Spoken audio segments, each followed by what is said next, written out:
കാശിനാഥൻ ഭാഗം 10. രചന അവതരണം ദിവ്യരാജ്. ഐസിയുവിന് മുന്നിൽ അവൻ്റെ ആയുസ്സിനു വേണ്ടി കരഞ്ഞു നിലവിളിച്ച് പ്രാർത്ഥനയോടിരിക്കുന്ന ശാരദാമ്മയുടെയും ആനന്ദിൻ്റെയും പ്രിയയുടെയും ചന്ദ്രൻ്റെയും മുന്നിലേക്ക് അവൾ നടന്നു. അച്ഛേ, എനിക്ക് പേടിയാവാ ടെ കണ്ണേട്ടൻ. അതുവരെ ഒരക്ഷരം ഉരിയാടാതിരുന്നവൾ ഒരു പൊട്ടിക്കരച്ചിലൂടെ ഭരതൻ്റെ നെഞ്ചിലേക്ക് വീണിരുന്നു. ഒന്നും വരില്ല കുട്ടിയെ, ഒന്നും വരില്ല. അയാൾ അവളെ സമാധാനിപ്പിക്കാൻ പറഞ്ഞിട്ട് നെഞ്ചിലേക്ക് അവളെ ചേർത്ത് പിടിച്ച് മുന്നോട്ട് നടന്നു മെല്ലെ. എന്താ പറ്റിയ കണ്ണന്? ശാരദാമ്മയുടെ അടുത്തേക്ക് ചെന്നുകൊണ്ട് ചോദിച്ചതും. മരിക്കാൻ നോക്കിയതാ എൻ്റെ കുട്ടി, കയ്യിലെ ഞരമ്പറത്ത്. അതിന് മാത്രം എന്താ എൻ്റെ കുട്ടിക്ക്? നെഞ്ചിലെ വേദന കാരണം ശബ്ദം തൊണ്ടയിൽ തട്ടി നിന്നു ശാരദാമ്മയ്ക്ക്. കരച്ചിൽ ചീളുകൾ മാത്രം പുറത്തേക്ക് വന്നുകൊണ്ടിരുന്നു. കേട്ട വാർത്തയുടെ നടുക്കത്തിലായിരുന്നു വൈശുവും ഭരതനും. മുൻപൊരിക്കെ കണ്ണൻ്റെ കയ്യിൽ വരഞ്ഞു കിടന്നൊരാ പാട് അവൾ ഓർത്തെടുത്തു. മരിക്കാൻ തുനിഞ്ഞിറങ്ങിയവനാ ഞാൻ, തടയാൻ നോക്കണ്ടെന്നെ. അവൻ്റെ നാവിൽ നിന്ന് ചിന്നിച്ചിതറിയ ആ വാക്കുകൾ പിന്നെയും മനസ്സിലേക്ക് വന്നതും നെഞ്ചു പൊള്ളി. എല്ലാം നഷ്ടപ്പെട്ടവളെപ്പോലെ തൊട്ടടുത്ത ചെയറിലായിരുന്നവൾ പ്രിയ അവൾക്കരികിൽ വന്നിരുന്നു. തോളിൽ കൈവച്ചതും അതറിഞ്ഞ പോലെ ആ നെഞ്ചിലേക്ക് ചാഞ്ഞു. നിങ്ങൾ തമ്മിൽ എന്തെങ്കിലും പ്രശ്നമുണ്ടായോ? വഴക്കോ മറ്റോ? പ്രിയയുടെ ആ ചോദ്യത്തിന് ഞെട്ടലോടെ മുഖമുയർത്തി നോക്കി. കാട്ടിയിട്ടില്ല, പിന്നല്ലേ വഴക്കിടാൻ നേരമുണ്ടാവൂ.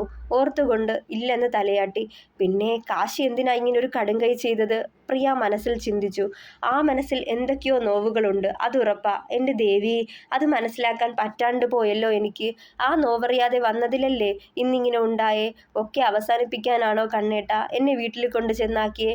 ഇതിനു വേണ്ടിയാണോ മനഃപൂർവ്വം ഓരോന്ന് പറഞ്ഞ് എന്നെ നോവിച്ചത്? ചോദ്യശരങ്ങൾ നെഞ്ച് തകർത്തുകൊണ്ടിരുന്നു വൈശുവിൻ്റെ. എൻ്റെ ദേവി, ഈ ഒരൊറ്റ തവണത്തേക്ക് എൻ്റെ കണ്ണേട്ടനെ തിരിച്ചു തന്നേക്കണേ. ഇതുവരെ ഞാൻ അറിയാതെ പോയ ആ നെഞ്ചിലെ ആളുന്ന അഗ്നി എന്തെന്ന് കണ്ടെത്തി അതിന് ആശ്വാസമായിക്കോളാം. ഇതുവരെ സ്നേഹിച്ചതിലും 10 മടങ്ങായി സ്നേഹിച്ചോളാം. നീറുന്ന നെഞ്ചോടെയുള്ള അവളുടെ യാചന ഹൃദയകോണുകളിൽ തട്ടി പ്രതിധ്വനിച്ചു കൊണ്ടിരുന്നു. കണ്ണുനീരിൽ കുതിർന്ന മണിക്കൂറുകൾ. ഉറക്കം പോലും കളഞ്ഞ് കാശിനാഥൻ്റെ തിരിച്ചുവരവിനായുള്ള പ്രാർത്ഥനകളുമായി അവർ കാത്തിരുന്നു. കണ്ണാടി വാതിൽ തുറന്നു വരുന്ന ഡോക്ടറെ കണ്ടതെ ഓടിപ്പാഞ്ഞു ചെന്നവർ പ്രതീക്ഷയോടെ. ഡോക്ടർ, കാശിനാഥന്? ആനന്ദിൻ്റെ ശബ്ദം തീരെ നേർത്തുപോയിരുന്നു. പേടിക്കാനില്ല, അപകടനില തരണം ചെയ്തിട്ടുണ്ട്, ബോധം വീണിട്ടില്ല, കാത്തിരുന്നോളൂ. ആശ്വാസത്തിൻ്റെ ആ വാക്കുകൾക്ക് ജീവനേക്കാൾ വിലയുണ്ടെന്ന് അറിഞ്ഞ നിമിഷങ്ങൾ. നെഞ്ചിൽ കൈവച്ച് അവരവർ പ്രാർത്ഥിച്ച ഈശ്വരന്മാർക്ക് നന്ദി പറഞ്ഞു.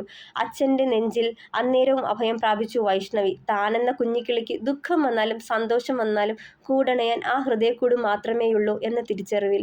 മോളെ, ഈ ചായയെങ്കിലും കുടിക്കടാ. ഇന്നലെ രാത്രി മുതൽ ഒന്നും കഴിച്ചില്ലല്ലോ എൻ്റെ കുട്ടി. ഒരു പേപ്പർ ഗ്ലാസ്സിൽ ആവി പറക്കുന്ന ചായ പകർത്തി അവൾക്ക് നേരെ നീട്ടി ഭരതൻ. വേണ്ടച്ചേ, എനിക്ക് ഒന്നും വേണ്ട, എൻ്റെ കണ്ണേട്ടനെ ഒന്ന് കണ്ടാൽ മതി. ഇറുകിയ ശബ്ദം കുഴിയിലൂടെ പുറത്തേക്ക് വന്നു. എന്തിനാ? ഇനി അവൻ്റെ ബാക്കിയുള്ള ജീവനും കൂടി എടുക്കാനാ? ഉറച്ച സ്ത്രീ ശബ്ദം കേട്ടിടത്തേക്ക് മുഖം ചിരിച്ചു നോക്കിയവർ സാവിത്രിയായിരുന്നു. ഒരു പട്ടുസാരിയും ഉടുത്ത് വലിയൊരു പൊട്ടും വെച്ച് ഒരു കൂസലുമില്ലാതെ അവളുടെ അടുത്തേക്ക് വന്നിരുന്നു. എടി നീ! ചന്ദ്രൻ അലറിക്കൊണ്ട് ചാടി എഴുന്നേറ്റു. മിണ്ടരുത് ചന്ദ്രു, നിങ്ങൾ!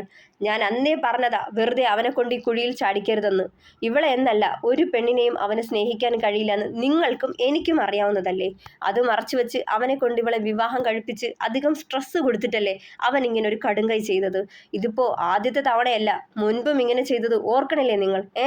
അലർച്ചയോടെ അവരത് ചോദിച്ചത് മുഖം കുനിച്ചു നിന്നു ചന്ദ്രൻ, മറുപടി പറയാനാവാതെ. അവർ പറയുന്നതിൻ്റെ പൊരുൾ എന്തെന്നറിയാതെ പകച്ചു നിൽപ്പുണ്ടായിരുന്നു മറ്റുള്ളവർ.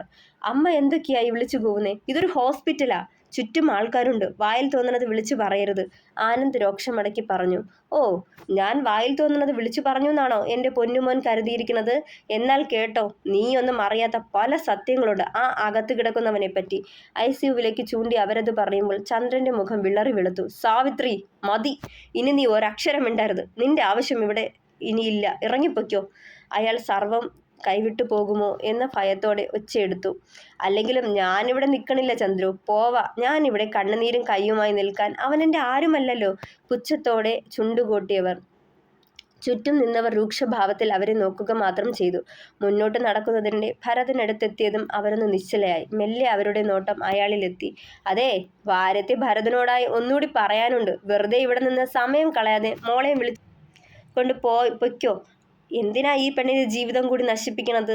മകൾ സുമംഗലിയായിരിക്കണമെന്നതുപോലെ അമ്മയാവണമെന്നും ആഗ്രഹമുണ്ടാവില്ലേ നിങ്ങൾക്ക്? കാശിനാഥനൊപ്പമാണ് അവളുടെ ജീവിതമെങ്കിൽ അതൊരിക്കലും നടക്കില്ല. സാവിത്രിയുടെ നാവിൽ നിന്നുതിർന്ന ഓരോ വാക്കുകളും അവിടെ നിന്നവരുടെ മനസ്സിലേക്ക് പല പല ചോദ്യശരങ്ങളുടെ വിസ്ഫോടനം തീർത്തുകൊണ്ടിരുന്നു.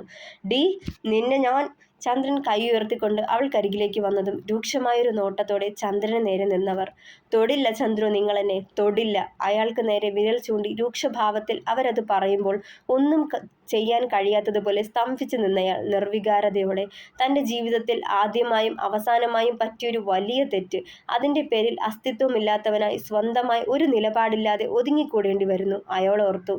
അച്ഛാ, അമ്മ പറഞ്ഞതിൻ്റെയൊക്കെ അർത്ഥം എന്താ? എനിക്കറിയണം. ഞങ്ങൾക്കൊക്കെ അറിയാത്ത എന്ത് രഹസ്യമാ കാശിക്കുള്ളേ? ആനന്ദ് അയാൾക്കരികിലേക്ക് വന്നു. അതേ ചോദ്യം തന്നെയായിരുന്നു അവിടെ നിന്ന് ഓരോരുത്തരുടെയും മനസ്സിൽ ഉയർന്നു വന്നത്. ചന്ദ്രൻ വിയർത്തുപോയി. കാശിയെക്കുറിച്ചുള്ള സത്യങ്ങൾ വൈഷ്ണവി അറിഞ്ഞു കഴിഞ്ഞാൽ ഈ നിമിഷം അവനെ ഉപേക്ഷിച്ച് പൊയ്ക്കളയും. ഒരു പെണ്ണിനും അംഗീകരിക്കാനാവാത്ത സത്യം. ഈ നിൽക്കുന്നവർ പുഴുത്ത പട്ടിയെപ്പോലെ എൻ്റെ മകനെ ആട്ടിയകറ്റും. അവൻ ആരുമില്ലാതെയാവും. ഇപ്പോൾ ഉള്ള ഒറ്റപ്പെടലിലും ഭീകരമായ അവസ്ഥയിലേക്ക് എൻ്റെ കുഞ്ഞ് കൂപ്പുകുത്തും.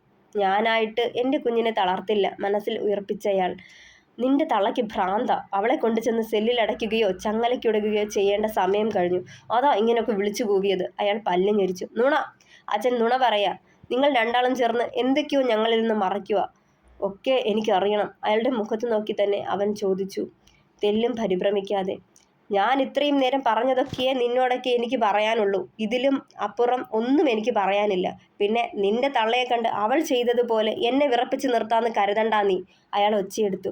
അവനെ പിടിച്ചുമാറ്റി മുന്നോട്ട് നടക്കുമ്പോൾ വൈഷ്ണവിയെ ദയനീയമായൊന്ന് നോക്കിയാൽ. അവനെ മാറ്റിയെടുക്കാൻ നിനക്ക് കഴിഞ്ഞാലോ എന്ന അത്യാഗ്രഹമാ മോളെ ഞാനും കൂടി ഈ വിവാഹത്തിന് കൂട്ടുനിന്നത്. പക്ഷേ ഇപ്പോൾ നിന്റെ കണ്ണുനീരും നിന്റെ അച്ഛൻ്റെ നോവും കാണുമ്പോൾ നെഞ്ചു പൊട്ടുക. ഞാൻ കാരണം നിന്റെ കണ്ണുകളും നിറയേണ്ടി വന്നല്ലോ എന്നോർത്ത് അയാൾ ഓർത്തുപോയി. മോളെ വൈശു, ആർദ്രമായി അയാൾ അവളെ വിളിച്ചു. മെല്ലെ മുഖമുയർത്തി നോക്കി അവൾ. കരയരുത്, അവന് താങ്ങാവണം നീ. ആ രാക്ഷസി പറഞ്ഞതൊന്നും കാര്യമാക്കണ്ട. മനസാക്ഷിയില്ലാത്തവളാ. എൻ്റെ കുഞ്ഞിനെ അടിമയെപ്പോലെ കണ്ട് അവനെ ദ്രോഹിക്കാൻ കഴിയുന്നതിൻ്റെ അങ്ങേയറ്റം ദ്രോഹിച്ചവളാ. അവന് കിട്ടാതെ പോയ സ്നേഹവും വാത്സല്യവും നീ കൊടുക്കണം. ചിലമ്പിച്ച ശബ്ദത്തോടെ പറഞ്ഞുകൊണ്ട് മുന്നോട്ട് നടന്നയാൾ. വർഷങ്ങൾക്ക് മുന്നേ ആഗ്നസ് തദേവൂസ് മെഡിക്കൽ കോളേജിലെ MDക്ക് മുന്നിൽ കാശിനാഥനൊപ്പം നിന്ന നിമിഷങ്ങൾ അയാളിലേക്ക് വന്നു. സി മിസ്റ്റർ ചന്ദ്രശേഖരൻ, ഈ കോളേജിന് ഒരു സ്റ്റാൻഡേർഡ് ഉണ്ട്. അത് കളയാൻ ഞങ്ങൾ ഉദ്ദേശിക്കുന്നില്ല.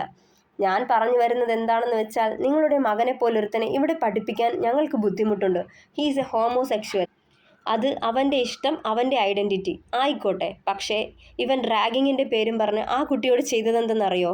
അയാൾ അവജ്ഞയോടെ കാശിയെ നോക്കി. അമർഷമടക്കി അയാളെ നോക്കിയാൽ ഫസ്റ്റ് ഇയർ സ്റ്റുഡൻസായ ചില വിദ്യാർത്ഥികളിൽ നിന്നും ഇവനെതിരെ പരാതി കിട്ടിയതിൻ്റെ അടിസ്ഥാനത്തിലാണ് ഈ ആക്ഷൻ. ഇവൻ മാത്രമല്ല, ഇവൻ്റെ ഫ്രണ്ട് സിയാനും ചേർന്ന ആ ചെക്കനെ ഒരു നിമിഷം പറഞ്ഞു നിർത്തിയയാൾ. പോലീസ് കേസാവുകയാണെങ്കിൽ പ്രകൃതി വിരുദ്ധ പീഡനത്തിന് മകൻ അകത്ത് കിടക്കേണ്ടി വരും. അയാൾ കാശി അമർഷത്തോടെ നോക്കി. അതേ നിൽപ്പാണ്, സ്വന്തം അച്ഛന് മുന്നിൽ നാണം കെട്ട് തല താഴ്ത്തിക്കൊണ്ട്. നോ, എൻ്റെ മോൻ അങ്ങനെ ചെയ്യില്ല. ഞാനിത് വിശ്വസിക്കില്ല. കേട്ടതിൻ്റെ നടുക്കത്തിൽ നാവനക്കാൻ പോലും ആകാതെ നിന്ന ചന്ദ്രൻ ആ നിമിഷം അലറി വിളിച്ചു. സംശയമുണ്ടെങ്കിൽ തൻ്റെ ബ്രദർ ഇൻ ലോയോട് ചോദിക്ക്. അയാൾ ഇവിടുത്തെ പ്രിൻസിപ്പാളല്ലേ? അയാൾ പരിഹാസത്തോടെ പറഞ്ഞു. ചന്ദ്രൻ നിറകണ്ണോടെ കാശിയെ നോക്കി. മോനെ പറയടാ, എന്താ ഉണ്ടായേ? ഒന്നും മിണ്ടിയില്ലവൻ. മരവിച്ച പോലുള്ള ആ നിൽപ്പ് തുടർന്നതല്ലാതെ. അതേ നിശബ്ദതയിലായിരുന്നു പിന്നീട് അവൻ അങ്ങോട്ട്. പതിയെ പതിയെ അവൻ തന്നിൽ നിന്നൊക്കെ ഒരുപാട് അകന്നുപോയി. അയാൾ നെഞ്ചി തടവിക്കൊണ്ട് ഓർത്തു. തുടരും.